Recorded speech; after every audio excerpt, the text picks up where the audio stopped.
let's get to our panel right now. There's much to discuss about U.S. immigration policies. Let's join from Mexico City, Laura Carlsen. She's the director of the Americas program with the Center for International Policy. Here with us in the studio is Rafael Bernal. He's a staff writer with the political newspaper The Hill. From San Diego, Jenifer Sarver served as Deputy Director of Public Affairs in the U.S. Commerce Department during the George W. Bush administration, and she is the principal of Sarver Strategies. And David Smith is the Washington bureau chief with The Guardian newspaper. Thanks to all of you for joining us. Let's go to Laura in Mexico City.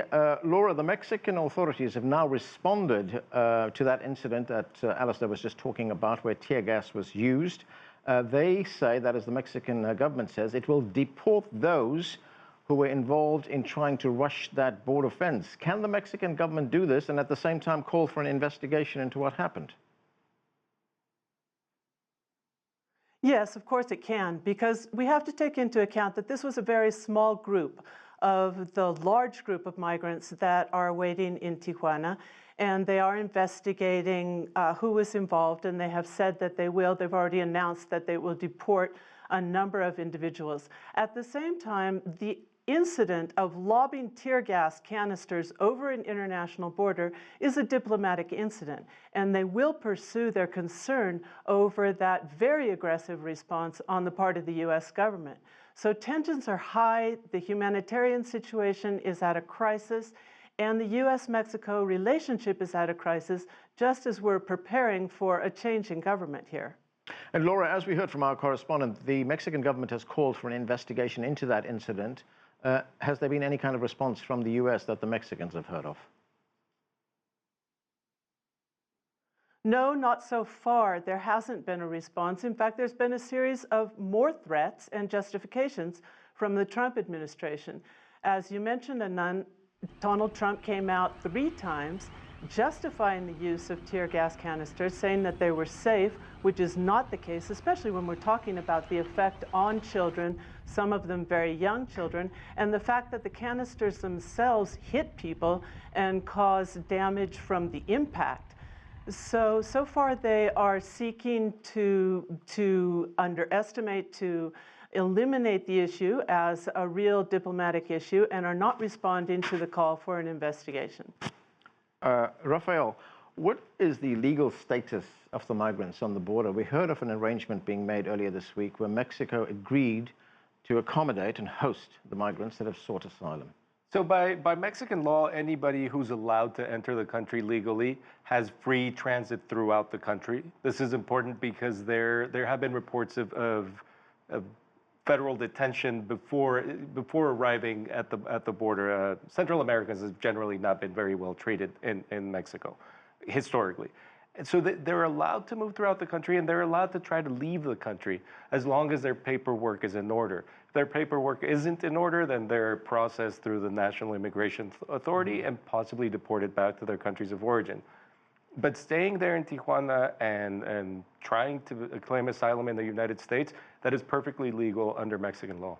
But is that new on the part of the Mexican government, the fact that they've agreed to say, okay, these migrants can stay here, while you, on the other side of the border, the Americans, are processing their applications for asylum? Well, the law isn't new, but that's one of the reasons these migrants are moving as a caravan. The main reason, of course, is to avoid human traffickers and violence. The secondary reason is because there is a lot of corruption in Mexican law enforcement, and this way ensures that they're more visible to the world. All right, let me bring in Jenifer from San Diego. And Jenifer, there's been widespread criticism of the U.S. government's use of tear gas at that border. In fact, Tom Perez, a senior member of the Democrat Party, admittedly a party that is in opposition to President Donald Trump, he said in a tweet, shooting tear gas at children is not who we are as Americans. Seeking asylum is not a crime. We must be better than this. Yeah, I think it's really interesting, and it's obviously a very complex situation. I think you can have two very strong opinions about this. One, it's devastating to see those images of women and children being impacted in this way, and to understand what kind of situations they must be fleeing in order to put their children in that much harm is really devastating. On the other hand, watching people try to storm the border is offensive to many Americans, and I think we can have both compassion for people while also wanting to maintain our law and order. I'd like to see a solution where we actually send people to the border to work on processing people more quickly, understanding that we should be proud that people want to come to this country. I'd like to think we're still that beacon of hope that people can come to, but I want them to come here in the right way. I want them to come with order and follow the laws that are in place. And what I see right now is a dissolution of those laws and people that are violently, flagrantly violating those laws, and that's a problem. And I think Americans are concerned when they see those images. And whether the migrants know it or not, they're playing right into Donald Trump's hands right now, leading into a lame duck Congress where he's going to try to push for more border enforcement and try to push for a stronger wall and funding for that wall. They're playing right into his hands because he peddles in fear. And unfortunately, it's fearful for people when they see these images. So I'm devastated for those moms and those children. I think it's heartbreaking to see those images, but I also want people to try to come to this country properly. But Jenifer, do you think the use of tear gas was justified? I'm concerned about violating Mexico's sovereignty, lobbing those tear gas cans over. I'm grateful that it wasn't a more violent situation. I think you have to ask the question of what would be worse, and that would be rubber bullets. Would it be real bullets? I don't want to see violence at the border. I don't like to see the tear gas. I'm not sure what the alternative is.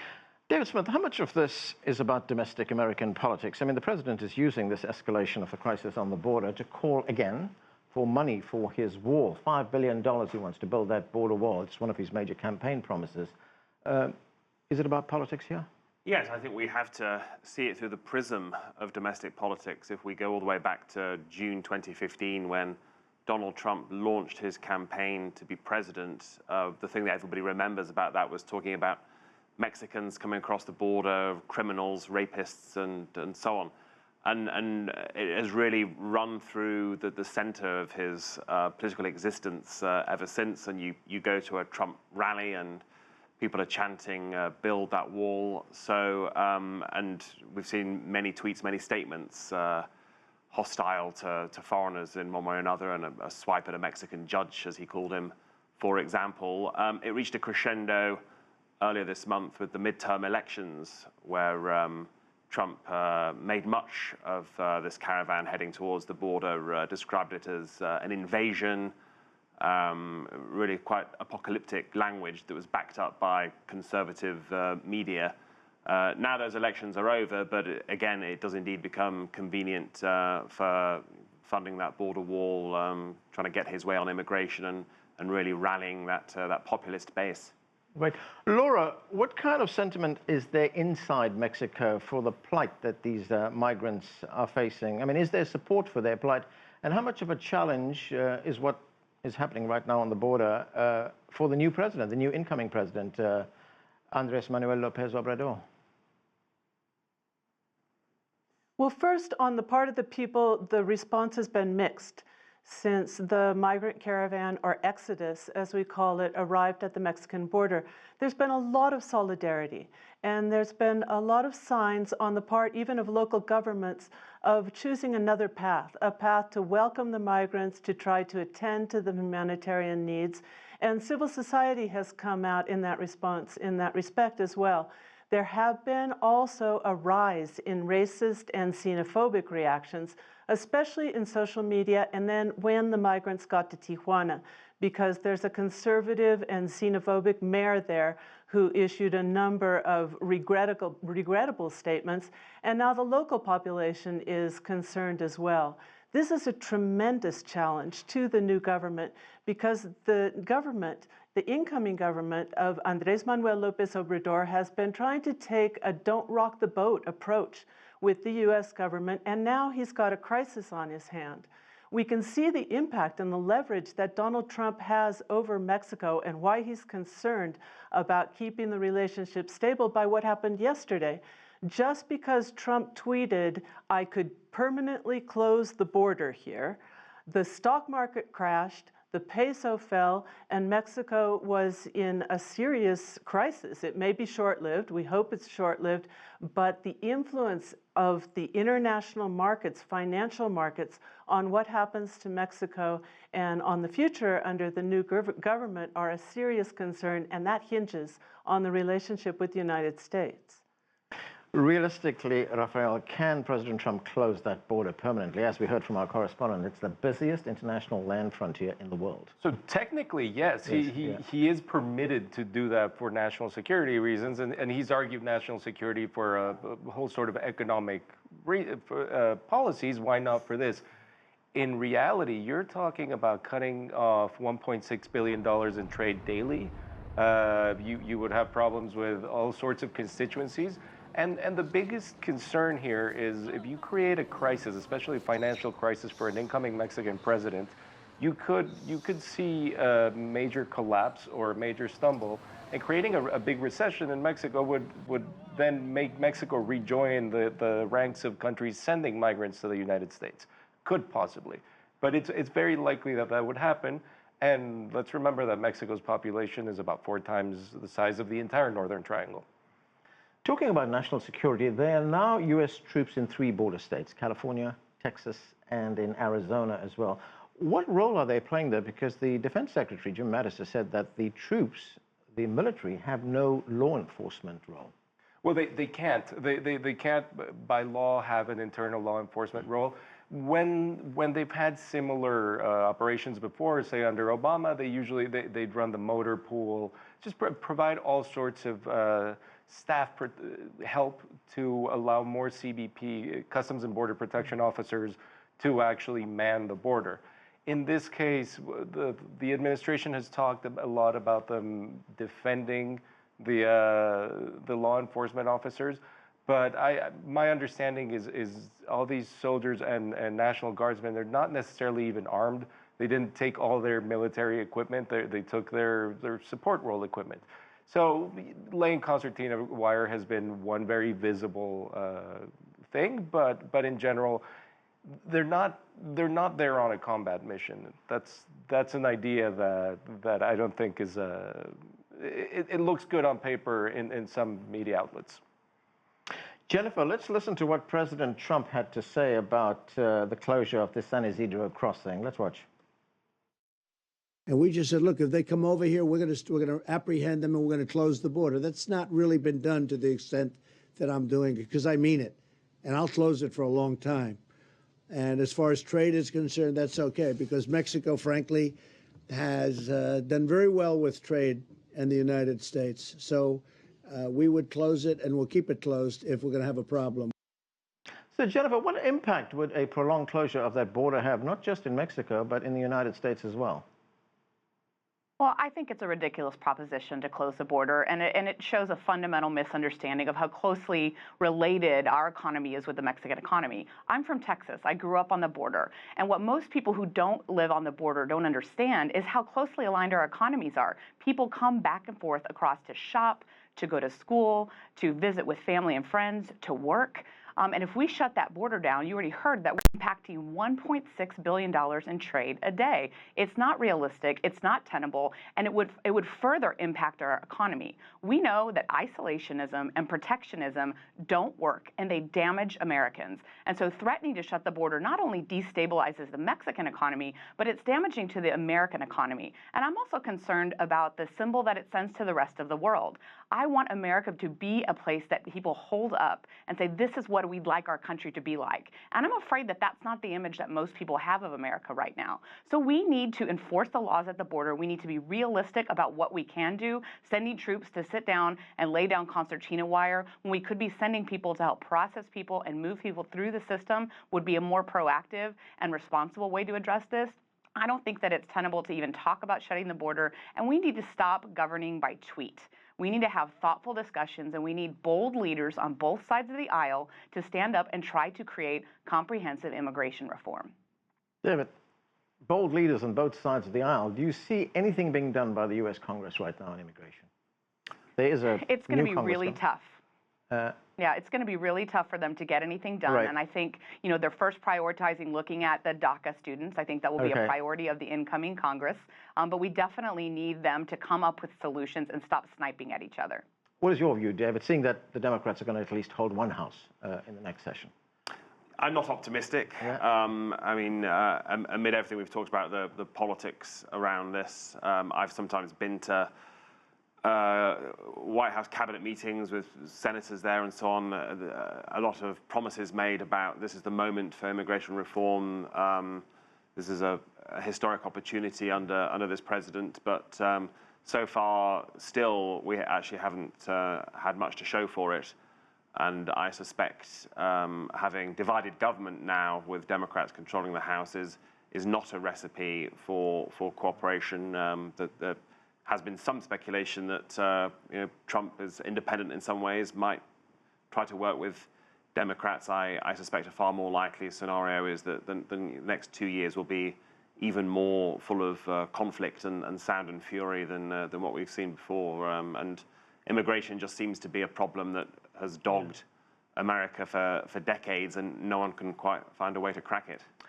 It is also an issue, immigration, David, that many commentators, analysts tell us played a big role in Donald Trump's election in 2016 as president. And he believes it's still a big role, as we heard in the run-up during the campaigns for the midterm election. Is it still a big issue? Yes, I think there was some polling done around the time of the midterms that the number one issue there was healthcare, and the number two issue was immigration. And the parties seemed to embrace that in terms of Democrats pushed healthcare very hard, and Republicans played the immigration card, and certainly Trump himself did. And at his rallies to this day, people do still chant, build the wall. And yeah. Sadly, I think when one steps back and looks at what's underpinning all this, beneath immigration, there is a racial divisiveness there. There's a Trump base that is increasingly white and male and nationalistic, and immigration is seen as changing the country, opening it to the other people who don't look like them, and that's been what a lot of this Trump presidency has been about, and I fear it'll worsen even more in the 2020 election. Laura, people in the thousands are fleeing Central American countries because many of them are victims of gang violence. They're fleeing that violence there. They want a future for their children. What can you tell us about conditions in those Central American countries, countries like El Salvador, Guatemala, Honduras, that forces people to pick up what they can, literally pick up what they can and make this journey over hundreds of miles to seek safety in another country? This is the factor that's been missing from the discussion lately in large part. We have to start with Honduras. And what happened in Honduras? Exactly a year ago, there was an election that even the Organization of American States was reticent to endorse because of the fraud, the stolen election of a year ago in Honduras. So we had a government that suffers from a lack of legitimacy in its country, that has assassinated a number of protesters following that election. There's a political crisis in Honduras that the international community has been unwilling to confront, and that the United States government in large part helped cause by supporting Juan Orlando Hernandez in the presidency of Honduras. In addition, this goes back to the coup, which was also supported without the return of constitutional law in Honduras. So you've had a steady breakdown that has permitted the spread of organized crime. If you look at the other countries, you also see decades of experience and a bad policy, both national and international, that's contributed to a crisis where people really have no other choice but to flee. So you can say to people, and we did, because we talked to many migrants along this caravan. I talked to them personally. You can say, where are you going?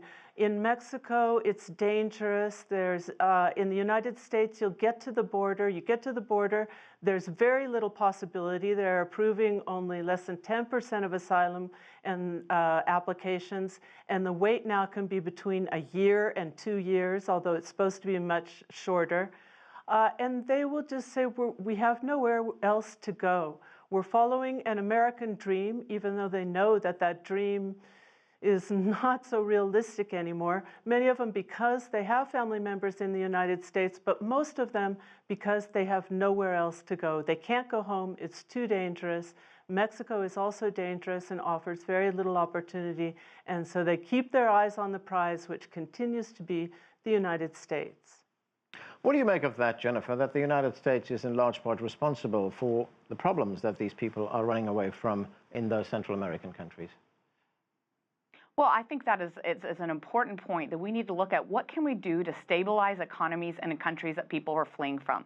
So many people would want to stay in their home countries or come here on a temporary work visa and be able to go back home and send money back home. We want to encourage that. And I think that we need to take a hard look at our foreign policy as it relates to those countries. What can we do to help stabilize them? What can we do from an investment and financial standpoint, but also from a security standpoint? I think there's many people that would want to stay at home, and America needs to talk about its role in helping stabilize those economies, but also recognize that we have not only been that dream that people go after, but also we're the magnet for jobs. So many people come here because there are jobs available. Our economy has been strong. There are jobs that Americans won't do. And so we need to recognize that so much of our economy is reliant on immigrant labor, and in many cases, illegal immigrant labor. And we need to be honest about that magnet that draws people here and be able to allow people to come here and work temporarily and go home and help strengthen their own economies. Rafael, in the next few weeks, there are expected to be up to 10,000 people who will arrive at that border crossing in Tijuana. What kind of pressure would that put on, I guess, the infrastructure that's there at the moment? So Tijuana has already received other large groups of people. There's about 10,000 Haitians that've been in the city for about 2 years, who unsuccessfully tried to cross as asylum seekers into the United States, and they've famously integrated well into society. So that was with federal aid from Mexico City. So it remains to be seen what the new government is going to do, how the new government is going to handle it, whether they'll make some sort of deal with the U.S. government to sort of fund them. Tijuana is a big city that could absorb new workers. There's a lot of talk of jobs that Mexicans won't do that Central Americans will do, which sort of reflects the situation in the United States. And Mexico has traditionally been an immigrant importing country, except for the last 25 years, of course. But so it is possible. But the situation right now is with the rising tension, makes it a lot more difficult. Okay. David, I've only got 30 seconds. There's this meeting that's going to take place between the Mexican authorities and the U.S., diplomatic meeting to try and resolve that. What do you think will come out of that? Hard to predict. I would suspect some slow, incremental steps. I wouldn't hold my breath for a radical breakthrough, but obviously, it is a new Mexican administration, so there is an opportunity for a fresh start here. But I think it needs some clever sort of out-of-the-box thinking. Okay, and that's where we're going to have to leave it. Thanks to all of you for being with us. That's it for this edition of The Heat. I'm Anand Naidu in Washington, D.C. Thanks for watching.